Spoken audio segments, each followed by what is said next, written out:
열왕야랑 정치부 김민지 기자와 함께합니다. 첫 번째 주제 보겠습니다. 송영길 민주당 후보 보이고요. SNS의 두 글자는 뭘까요? 네, 바로 떼창입니다. 왜 한꺼번에 이게 많은 사람들이 동시에 노래하는 걸 떼창이라고 하잖아요. 요즘 민주당 의원들은 마치 떼창처럼 SNS에 같은 글을 동시에 공유하고 있는데요. 네. 전기, 수도, 철도, 공항 민영화 반대. 저 글을 이제 다 공유를 하나 보죠. 네, 이재명 후보가 먼저 썼고 다음에 송영길 후보가 응원 구호를 달아서 올렸고요. 그러자 이렇게 민주당 의원들이 주르륵 같은 메시지를 올리면서 동참했습니다. 네, 모아놓고 보니까 꽤 많은데요. 근데 이 여당이요? 공기업 민영화를 한다고 했었나요? 국민의힘은 있지도 않은 적을 만들고 혼자만 성내는 과대망상일 뿐이라고 했습니다. 선동하려고 억지로 쟁점을 만든다는 건데요. 정부도 황당하다는 반응이긴 하지만 민주당은 여전히 의심하고 있습니다. 갑자기 이야기가 왜 나오는지 모르겠는데 새 정부 들어서 검토한 적도 없고 제가 검토 지시 내린 적도 없고. 다시 묻습니다. 민영화할 계획이 없는 것이 아니라 지방선거까지는 민영화를 발표할 계획이 없는 것 아닙니까? 민주당은 김대기 대통령 비서실장을 포함해 MB정부 출신 인사들이 과거에 민영화에 찬성했다는 점을 들어서 의심하고 있습니다. 네.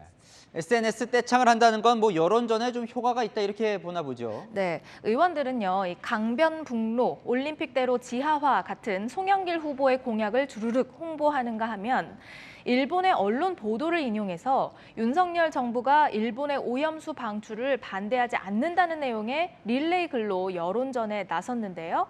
외교부는 이 일본 보도가 자의적인 해석이라면서 윤석열 정부는 후쿠시마 원전 오염수 문제를 엄중히 보고 있다고 반박했습니다. 효과적인 SNS 여론전이긴 하지만 가짜뉴스 떼창은 되지 않길 바랍니다.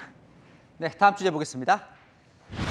자, 이준석 대표가 선거 현수막을 고치고 있더라고요. 네, 광주 지역에 출마한 이 국민의힘 후보들 현수막이 훼손됐다는 소식에 이 대표가 직접 현장을 찾아서 다시 걸었습니다.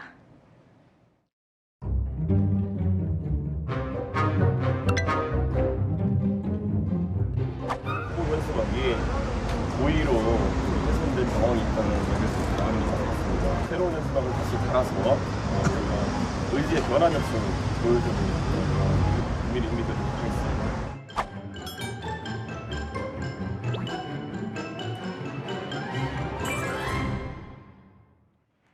네, 새벽부터 내려갔다던데요. 이 대표가 광주에는 꽤 많은 공을 들이고 있는 것 같아요. 네, 그런데요. 이 대표가 현수막을 교체하고 얼마 지나지 않아서 훼손된 현수막이 또 발견됐습니다.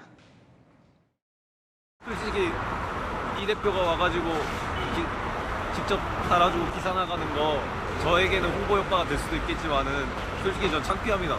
제발 이런 창피한 모습 그만 보여주세요. 이준석 대표는 오늘 밤에도 광주에 내려가서 현수막을 다시 달고 오겠다고 밝혔습니다. 한편 민주당도요, 현수막 때문에 골칩니다.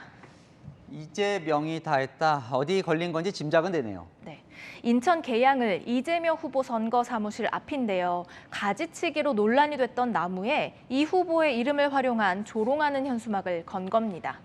가지치기는 왜 했냐면서 욕설을 담은 현수막이 등장하기도 했습니다.